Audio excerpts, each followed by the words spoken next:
সাদিক কায়েম তিনি ছাত্র লীগের মিছিলে ছিলেন, এরকম কোনো প্রমাণ কি আছে আপা? হ্যাঁ, এটা ফেসবুকে দেখেছি। এইগুলো সব ফটোকার্ড দেখেছেন আপনি, সত্য কথা নয়। জনগণ এতটা বোকা হয়ে গেল এখন, আর সরকার চালাক হয়ে গেল, এবং চালাকিটা যে তারা করেছে সেই কথাটা মাননীয় স্বরাষ্ট্রমন্ত্রী সংসদে দাঁড়িয়ে তিনি ক্লিয়ার করেছেন আর কি। সম্মানিত আমির বলল আওয়ামী লীগ যা করেছে আমি মাফ করে দিলাম। এটা আমরা আওয়ামী লীগ এই কথা বলেনি, আপনারা শুনে নাই। ভাষাটা আপনি বদলে ফেলবেন না দাদা। জাতি তো শুনেছে যে আপনি আপনার মতো করে বলেছেন, এটা আপনি বলতে পারেন না।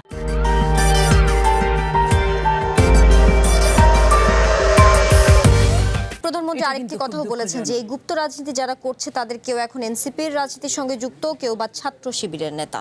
এই গুপ্ত রাজনীতি নিয়ে তিনি বলেছেন। জি, এবং এটা তো লুকোছাপার কিছু নাই, এটা অপ্রকাশিত, এটা ওপেন সিক্রেট। সো আপনার এখান থেকে খুব সহজেই অনুমান করা যায়, তারা স্বীকার করার পরে আমরা ধরতে পেরেছি। ধরেন আপনার ডাকসুর ভিপির কথাই যদি আমি বলি, প্রথমে কিন্তু সে কে এটা কিন্তু কেউ জানতো না, কিন্তু তার পথ কিন্তু অনেক দিনের, দুই দলেই তার পথ আছে বা স্লোগান আমরা দেখেছি মিছিলে মিটিংয়ে। তো সে যে পর্যন্ত সে নিজে স্বীকার না করেছে, ইভেন আপনার ইলেকশন করতে গিয়েও কিন্তু তারা আলাদা একটা পার্টি বানিয়েছে, একটা কমিটি বানিয়েছে, সেটার থেকে ইলেকশন করেছে। অর্থাৎ বিভক্ত হয়ে গেছে। বিভক্ত না, এটা জনগণকে একরকম আইওয়াশ করেছে, জনগণকে একরকম চোখে পর্দা বসিয়ে দিয়েছে। তো সেইখান থেকে তারা শুধুমাত্র তাদের পাশের জন্য, আপনার আন্দোলনে সাকসেস হওয়ার জন্য তারা তাদেরকে গোপন করেছে। বাট ছাত্রদল যুবদল তো তা করে নাই। এটি আমাদের জাতি হিসেবে লজ্জার যে মাননীয় প্রাইম মিনিস্টারের মতো জায়গায় থেকে তিনি এই টাইপের বিষয়গুলো নিয়ে কথা বলছেন। সবচেয়ে বড় গুপ্তচর কি বলে পররাষ্ট্রমন্ত্রী খলিলুর রহমান, ডক্টর খলিলুর রহমান, কারণ তিনি কি বলে আগে ছিলেন হলো বিএনপির রোশানলের শিকার, নেগেটিভ কথাবার্তা তার বিরুদ্ধে বহু বলেছেন ইন্টারিম আমলে। এখন দেখা গেছে যে তিনি বর্তমান মন্ত্রী, মানে এটি কি সবচেয়ে গুপ্তের প্রমাণ নয়? এরপর আপা যেটা বলছেন যে ডাকসু ভিপি সাদিক কায়েম তিনি ছাত্র লীগের মিছিলে ছিলেন, এরকম কোনো প্রমাণ কি আছে আপা? হ্যাঁ, এটা ফেসবুকে দেখেছি। এইগুলো সব ফটোকার্ড দেখেছেন আপনি, সত্য কথা নয়। না, ফটোকার্ড ভিডিও তো আর ফটোকার্ড না, কোনো ভিডিও নাই, এরকম কোনো প্রমাণ আপনি দেখাতে পারবেন না যে না এটা চ্যালেঞ্জ করেছে ডাকসু ভিপি যে আপনারা যেমনটা নীলুফার চৌধুরী মনে বলছিলেন যে বিভিন্ন গণমাধ্যম বা অনলাইনে যে সব ভিডিও এসেছে সেইটাই প্রেক্ষিতে বলছিলেন। সেটার প্রেক্ষিতে আপনি ফটোকার্ড তো একটি বিষয়। না আপু এখানে একজন ব্যক্তির নামে আপনি বলেছেন আর কি, সাদিক কায়েমের ব্যাপারে। আমি সেটাই আমি দেখি, আমি ভিডিওতে অধিকবার তার স্লোগান দেখেছি, স্লোগান দেওয়া দেখি, সে না শুধু জিএস পর্যন্ত, কথাই হয়েছে, তার নিয়ে তো মামলা পর্যন্ত গড়িয়েছে। জিএস যখন হয়েছিল তখন আমি শেষ করি। আপনি ছাত্র শিবিরের ঢাকা বিশ্ববিদ্যালয়ের তৎকালীন সভাপতি সেক্রেটারি সাদিক কায়েম এবং এসএম ফরহাদের ব্যাপারে বলেছেন। এটা তারা চ্যালেঞ্জ করেছে, ওপেন চ্যালেঞ্জ করেছে, এবং এখন পর্যন্ত সেই চ্যালেঞ্জকে গ্রহণ করতে পারেনি। আপনি এটি কোন ভিডিও দেখেছেন? আমি মনে করি যে আরেকটু যাচাই বাছাই করা দরকার, করেই কথা বলা দরকার আর কি। নারীদেরকে নিয়ে কি রকম একটা খেলা হলো সেই সংস্কার পরিষদেই, কমিটিতেই, সেখানে নারীদেরকে প্রথমে তারা অনেক কিছু দিবে এইসব বললেন, তারপরে কিন্তু তেমন কিছুই হলো না। সর্বোচ্চ হলো 5%, সেই 5%ও কিন্তু হাতে কলমে পাওয়া গেল না। হাতে কলমে অন্য দলে পাওয়া গেল কম বেশি, কিন্তু জামাতে একদমই পাওয়া গেল না। অথচ দেখেন এই নারীদেরকেই তারা আবার ব্যবহার করছে বিভিন্নভাবে। আজকে সারাদিন দেখেন, সারাদিনে আপনার পত্রিকা, টেলিভিশন, মিডিয়াগুলো দেখেন, এটা দুঃখজনক। আমার কথা সেটা না, যদি বিয়েও হয়ে থাকে এত আপ অ্যান্ড ডাউনের মধ্যে কিভাবে সম্ভব এই 2026 সালে যে এইভাবে কিভাবে সম্ভব? তো আমি ওই কথায় যাচ্ছি না, আমি বিব্রত বোধ করি ওই কথাগুলো বলতে। আমি শুধু বলতে চাই, একজন মানুষ, নারীকে নারীর মর্যাদা দিলে সমস্যাটা কোথায় তাদের? অথচ নারীদের দিয়ে তারা সবচেয়ে বেশি দুর্বোধ্য কাজগুলো করিয়েছে। নারীর তালিমের নারী দিয়ে তারা বিভিন্ন বিএনপির দুর্গে ঢুকেছে, আপনার অন্য দলের দুর্গে ঢুকেছে, বাম দলের দুর্গে ঢুকেছে। আমি দুর্গে ঢোকাটা অপরাধ বলে বলছি না, কিন্তু তারা এত সিরিয়াস কঠিন কাজ, যে কাজে তারা যেতে পারে না, সেই কাজ নারীকে দিয়ে করিয়েছে। অথচ ওই নারীদেরকে কতটা বঞ্চিত করেছে। আমাদের নারীদেরকে এই উইলিংনেস দেওয়া হয়েছিল, প্রস্তাব দেওয়া হয়েছিল যে আপনাদেরকে আমরা মেইন স্ট্রিমে প্রার্থী করতে চাচ্ছি সরাসরি, কিন্তু নারী সুরা সদস্যরা তাদের নিজেদের অঙ্গনে আলাপ আলোচনা করে এই সিদ্ধান্ত জানিয়ে দিয়েছে যে আমরা এখন দেশের যে সিচুয়েশন, এই সিচুয়েশনে আমরা মনে করছি না যে আমরা এই মেইন স্ট্রিমে যাওয়ার জন্য নিরাপদ বোধ করছি, এটা তাদের হলো বক্তব্য। এবং আপনারা জানেন যে কুমিল্লা সহ সারা দেশের অসংখ্য জায়গা এবং আমার এলাকায়ও নারীদেরকে নির্বাচনের আগে থেকে, অর্থাৎ আমরা কিন্তু দীর্ঘ সময় ধরে নির্বাচনী প্রচার প্রচারণা চালিয়েছি, নারীরাও অংশগ্রহণ করেছে সেখানে আর কি। আপনি যেমনটি বলছিলেন যে 51% নারী প্রায় বাংলাদেশে, সেখানে আমাদের প্রায় দলে 40%-এরও বেশি নারী সদস্য রয়েছেন আর কি। তো তারা কিন্তু হিউজ কাজ করেছেন নির্বাচনী ওয়ার্কে, সেই জায়গায় গিয়ে ব্যাপকভাবে ভিকটিম হয়েছে। নিরাপত্তা বোধ করছেন না কেন? তারা ভিকটিম হয়েছেন, তাদের হিজাব খুলে নেওয়া হয়েছে। নারীরা যদি না আসতে চায়, আমাদের নারীরা, আমরা যদি জানাই তাদেরকে যে আপনারা আসেন, এরপর আমার কি করার থাকতে পারে? আমি বলেছি কিছুক্ষণ আগে দেশটা স্বাধীন গণতান্ত্রিক। কিন্তু আপনারা যখন ভোটারদের কাছে নারীদেরকে পাঠাচ্ছেন, নির্বাচনের পূর্ববর্তী সময়ের কথা বলছি, তখন নারীদেরকে যখন পাঠাচ্ছেন তারা প্রার্থী নিজেরা হতে চাচ্ছেন না, কিন্তু আপনি বলেন নিরাপত্তার জন্য, কিন্তু যখন তাদেরকে ভোটারদের দ্বারে দ্বারে পাঠাবেন। আমি বলেছি, আমি তো প্রেক্ষাপটটা বলেছি আপনাকে, শেষ করতে দেন আমাকে। আমি বলেছি যে তারা এই ভোটে কাজ করা সহ সামগ্রিক ব্যাপারে এঙ্গেজড হয়ে তাদের হয়তো ফাইনাল সিদ্ধান্ত এটাই যে তারা নিরাপত্তা বোধ করে, এটা তারাই বলেছেন, আমরা বলছি না। আমাদের নারী দায়িত্বশীলরা এটা বলেছেন, আপনি চাইলে ইউটিউব সার্চ দিলে বা ফেসবুকে পেয়ে যাবেন।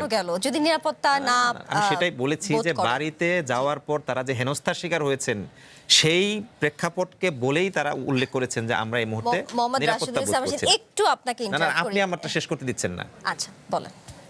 তারা এটা তাদের বক্তব্য বলেছেন, কিন্তু এটা বলেছেন যে আমরা ভবিষ্যতে ভেবে দেখব, আমাদের অঙ্গনে আলোচনা ফাইনাল হইলে যদি এরকম হয় যে আমরা মনে করছি যে সব মিলে আমরা প্রিপেয়ার্ড, তাহলে আমরা প্রার্থী দিব। আমাদের নারী সদস্যরা একথা বলেনি যে তারা কোনোদিনই এই নারী মেইন স্ট্রিমে নির্বাচন করবেন না। তারা বলেছেন যে আমরা আলোচনা করছি, এই ইলেকশনে আমরা যেতে চাচ্ছি না। এখন ফিউচারে তারা যাবেন না কিনা বা সিদ্ধান্ত কি নেবেন সেটা তো আমি এই মুহূর্তে বলে দিতে পারছি না। এর অর্থ এই নয় যে তারা নির্বাচনের বাইরে অন্য অন্য কর্মকাণ্ডে অংশগ্রহণ করবেন না, কিন্তু আমরা যেখানে বলেছি 40%-এরও বেশি সংখ্যক নারী আমাদের সংগঠনে, আর কারোর অন্য কোনো সংগঠনে এরকম সংখ্যক আছে কিনা সেটা দেখান।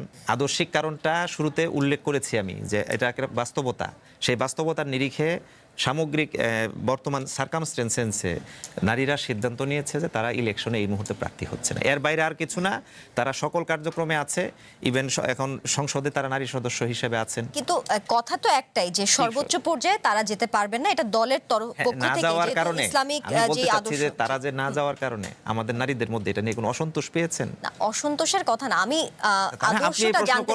আদর্শটা জানতে চাচ্ছি, কারণ আপনি শুরুতে কি বলেছেন যে তারাই চায় না, আমরা ভবিষ্যতেরটা জানাবো, তারা যদি ভেবে দেখবে। কিন্তু আসলে শুরুতেই তো আসলে একটা কথা আপনার বলে দেওয়া উচিত ছিল যে আসলে আমাদের আদর্শই নিয়ে আমরা উচ্চ পর্যায়ে বা সর্বোচ্চ পর্যায়ে যেটা বলেন সেখানে আসলে নারীদেরকে, সেটার সাথে এটা মিলাবেন না তো। না, আমি শেষ করি। আমাদের নারীরা তো ভাইস চেয়ারম্যান প্রার্থী হয়েছেন, নির্বাচনে বিজয়ী হয়েছেন অসংখ্য সারা দেশে, সেটা উপজেলা পরিষদে এবং একই সাথে হলো কি বলে এটাকে ইউনিয়ন পরিষদে, পৌরসভাতে তারা নির্বাচন করে বিজয়ী হয়েছেন। এরকম ঘটনা কিন্তু আপনিও জানেন, আমরাও সবাই জানি আর কি। সুতরাং এই মুহূর্তে তারা জাতীয় নির্বাচনে অংশগ্রহণ করতে চাচ্ছে না। এখন তারা চাচ্ছে না, আমি তো তাদের উপর চাপিয়ে দিতে পারছি না আর কি, দল তো তাদের উপর চাপিয়ে দিতে পারছে না। ইভেন কথা হয়ে গেল না, কেন না নীলর পাপা, কতক্ষণ আগে আপনি বললেন যে আমাদের দল ও ইসলামিক দল চায় না। নির্বাচনের আগে তারা কিন্তু এটা বলেছে। আমি প্রথম থেকে বলি, আমি প্রথম থেকে শেষ করি, আপনারা কথাটাকে করে ফেলছেন আর কি। এক নাম্বার বলি, দলীয় প্রধান হিসেবে নারী প্রধান হবেন এটা ইসলামিক রুলস রেগুলেশন আকারে সুযোগ নাই। এটা আমাদের নারীরাও জানে, আমাদের পুরুষরাও জানে, এটা নিয়ে কারোর মধ্যে কোনো দ্বিমত নাই। এক সেকেন্ড হচ্ছে যে দলের প্রধান হতে পারবে না, এটা নিয়ে আমাদের কারোর মধ্যে কোনো আছে কিনা সেটা আপনি জিজ্ঞেস করে নিতে পারেন প্রয়োজনে। এক সেকেন্ড হচ্ছে যে নারীরা নির্বাচন করবে কিনা মেইন স্ট্রিমে।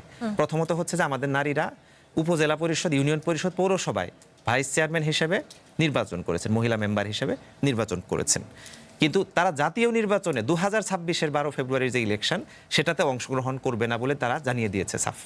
এবং ভবিষ্যতে করবে কিনা সেটাও তারা বলেছে যে আমরা বিবেচনা করে দেখব, আমাদের সকল কিছু মিলিয়ে যদি মনে হয় যে আমরা মেইন স্ট্রিমে আসবো, তো আমরা ফিল করছি যে হ্যাঁ ভবিষ্যতে তারা নির্বাচন করবে ইনশাআল্লাহ।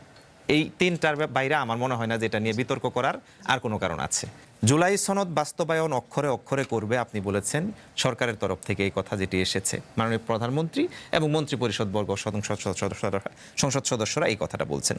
জুলাই সনদ বাস্তবায়নে এই 5 মাসে আপনি বলছেন আরও সময় দেওয়া দরকার, 5 বছর দেন। তাহলে এভাবে যদি সময় দিতে দিতে আপনি মনে করেন যে জুলাই সনদ বাস্তবায়ন হবে, তাহলে আমরা মনে হয় না যে কোনো স্বাধীন দেশে রয়েছি যেখানে মানুষের, আর আপনি কি বলেছেন যে জনগণের সাথে বিরোধী দল সরকারের একটা দূরত্ব সৃষ্টি করতেছে। না, সরকার অলরেডি জনগণ থেকে নিজেরাই নিজেদেরকে সরিয়ে নিয়েছে। যেখানে 70% মানুষ গণভোটে রায় দিয়েছে, সেই 70% রায়কে তারা বলছে যে এটা একটা ভুল। জনগণ এতটা বোকা হয়ে গেল এখন, আর সরকার চালাক হয়ে গেল, এবং চালাকিটা যে তারা করেছে সেই কথাটা মাননীয় স্বরাষ্ট্রমন্ত্রী সংসদে দাঁড়িয়ে তিনি ক্লিয়ার করেছেন আর কি। আপনারা বিএনপির থেকে অনেক সুযোগ সুবিধা নিয়েছেন, মন্ত্রী হয়েছেন, এমপি হয়েছেন, সংখ্যা পারে কত কিছুই তো করেছেন, তাই না? কিন্তু মধ্যে দেখা যায় যে সেটা আপনারা ভুলে যান। না, আমরা ভুলে যাই না, আমরা রাজনৈতিক এই কর্মসূচি যে এইবারও দেখেন, সবার আগে সম্মানিত আমির বলল আওয়ামী লীগ যা করেছে আমি মাফ করে দিলাম। এটা আমরা আওয়ামী লীগ এই কথা বলেনি, এটা আমরা শুনি নাই। বলেছে ভাষাটা আপনি বদলে ফেলবেন না দাদা, ভাষা যদি বদলাই ফেলেন আপনার মতো করে বলেন না, তাহলে কিন্তু injustice আমার হবে। মতো না, এটা জাতি। না, আপনি আপনার মতো করে বলেছেন, জাতি তো শুনেছে যে আপনি উনি আপনার কেন মতো করে বলেছেন, আওয়ামী লীগের এটা আপনি বলতে পারেন না। আওয়ামী লীগের অপরাধ মাননীয় আমি আমির, মাফ করে দিলাম। শুনেন, এটা এখানে তিনি বিরোধী দলের নেতা, তার কথাকে আপনি না, না, মূল্যায়ন করা উচিত। উনি তখন বিরোধী দলীয় নেতা হয় নাই। ওকে, তিনি দলের আমির, তিনি কি বলেছেন সেটা তো ক্লিয়ার আছে না, না, মানুষের এই কাছে। কথাগুলো তো শুধু সারা দেশের বিশ্বের মানুষ শুনেছে। আপনি এখন কিন্তু আপনারা যদি বলেন না আমরা ভুল এটা ব্যাখ্যা বলি না, করছেন। ওইটা বলি নাই, হ্যাঁ। হ্যাঁ, আপনি ভুল ব্যাখ্যা করছেন। জি।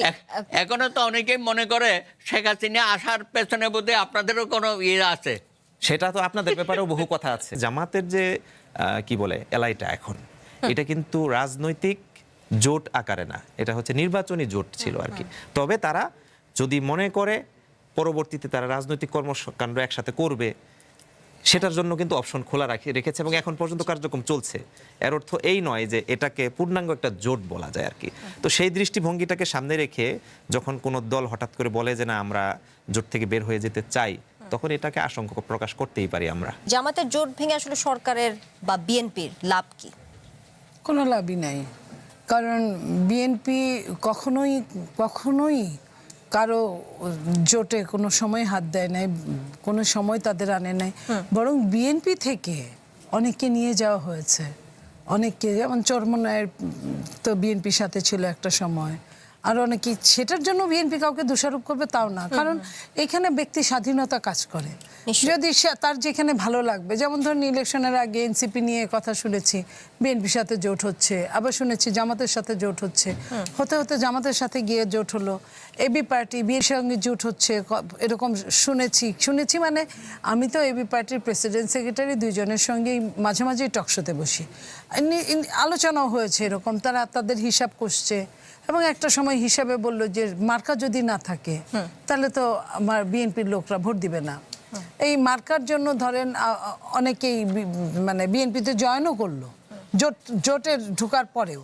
তো সেই জায়গায় আমরা বিএনপিরা মনে করি যে প্রত্যেকের স্বাধীনতায় আমরা বিশ্বাস করি এবং আমরা কারো ওখান থেকে ছুটিয়ে আনার পক্ষে না। আর বিএনপি 2/3 বেশি মেজরিটি, সেখানে বিএনপির কি দরকার এটা করার?